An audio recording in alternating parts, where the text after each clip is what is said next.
Hi friends, good morning, जय श्री कृष्णा। जेनता कि आपण माने जानिछन दिन तो किचन रो आरंभ हेसी। इटा तो समस्तंकर कथा। आज मुई दिन जाक एकला अच्छे, हस्बैंड नहीं थाई तांकर काम रे बाहर के जाइतिले, तो मते घर और दुकान रो काम जन के संभालवा ले पड़वा। हस्बैंड थिले से हेल्प करसन, दुकान रो एते टेंशन मोर नहीं थे। से मते तांकर काम रे बाहर के एका जीवे। प्रायतः सकाल टाइम रे मुई एकला एका दुकान रे संभालसी। सेते लगी मते रंधाटा जल्दी आरंभ करवा लगी पड़सी।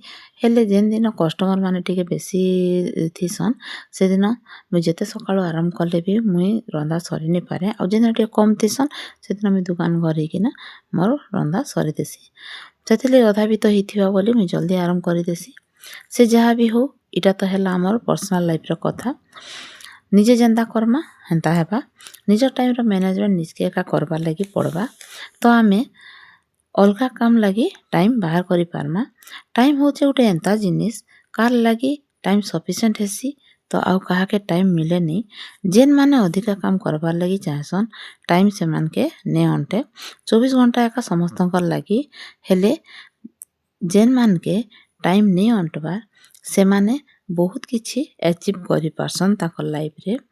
फर्स्ट से माने कष्ट करि थिसन, तो फ्यूचर से मानकर सुंदर थिसी। और जेन माने के टाइम सफिशिएंट मिलसी, से माने अधिका किछि कष्ट करबार लगी नहीं चाहिथन। से माने जेन माने मेहनती थिसन और जेन माने खाली खाली टाइम काटसन, से मानकर लाइफ केंता समान हेबा। सेते लगी टाइम रो वैल्यू निजके एका करबा लगी पड़वा। ई टाइम एका हमके दुख सुख दुईटा देथिसी। अन्य मानकर पछे बहुत टाइम लगे देसु आमे। समस्तंकर काम निजर हाथ के नेबाटा बंद करन।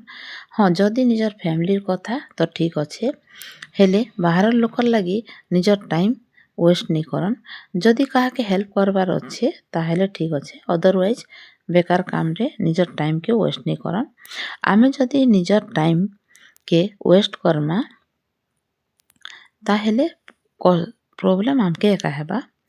आमे जदि अन्य मान को लगी एनी टाइम अवेलेबल रहमु, ताहेले से माने हमके हल्का भावरे नेबे। निजर वेट भी कमबा और टाइम भी वेस्ट हेबा। सबु बड़े निजर वेट बढ़े करी रखन। जेते दरकार सेते अन्य मान के टाइम दियन। हेल्पिंग नेचर तो बहुत भल, हेले अननेसेसरी नहीं।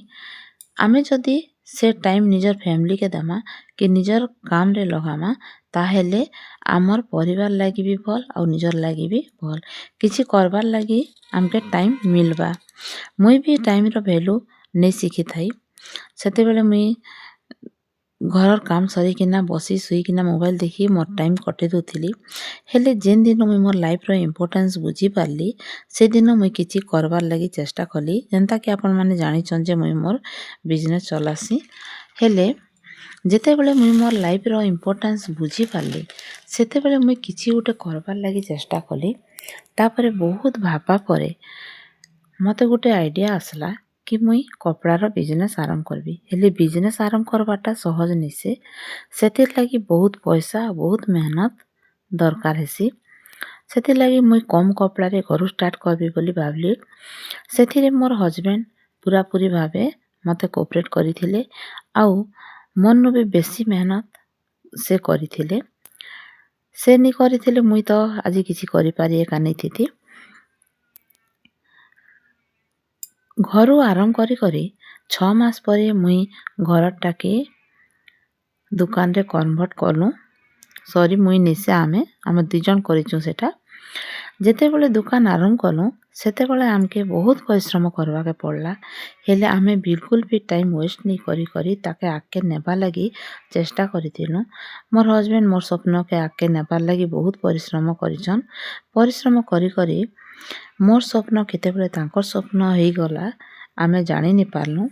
दिने एंता हैला जे से तांकर बिजनेस छाड़ी देले आउ दुई जन आमे गुटे बिजनेस रे काम कलु। तांकर इलेक्ट्रॉनिक्स रो बिजनेस थिला। हेले जेते बेले दुईटा शॉप ही गला, सेते बेले हमके दुईटा भितरु गुटे के चूज करबा लगी पड़ला। तो आमे क्लस्टर के चूज करिथिलु। एबे आमे दुई जन जाको क्लस्टर देखुछु। हेले मोर कहबार कथा, जेन टाइम आमे दुकान के देलु सेटा सहज नहीं थाई। ମୁଇଁ ମୋର୍ ଘରର୍ କାମ୍ ସାଙ୍ଗେ ସାଙ୍ଗେ ଦୁକାନ୍ର କାମ୍ ବି ଦେଖେ। ସେ ବି ତାଙ୍କର୍ ଦୁକାନ୍କେ ସମ୍ଭାଳ୍ବାର୍ ସାଙ୍ଗେ ସାଙ୍ଗେ କ୍ଲଷ୍ଟର୍କେ ବି ଦେଖ୍ବାକେ ପଡ଼େ ସେମାନ୍କେ। ଯେତେବେଳେ ବହୁତ୍ କଷ୍ଟମର୍ ହେଇଯିବେ ସେତେବେଳେ ସେ ତାଙ୍କର୍ ଦୁକାନ୍ ଛାଡ଼ିକିନା ଇନେକେ ଆସ୍ବାକେ ପଡ଼େ। କାଁଜିକି ମୁଇଁ ସମ୍ଭାଳି ନି ପାରେ ବହୁତ୍ କଷ୍ଟମର୍ ହେଇଗଲେ ତ ମୁଇଁ ସେମାନ୍କେ ଡାକେ, ତ ସେ ସାଙ୍ଗେ ସାଙ୍ଗେ ପଲେଇ ଆସନ୍। ଆଉ କପଡ଼ା ଦୁକାନ୍ର ମ୍ୟାନେଜମେଣ୍ଟ୍ କର୍ବାର୍ଟା ବହୁତ୍ କଷ୍ଟ ଏ। ସେ କିନ୍ତୁ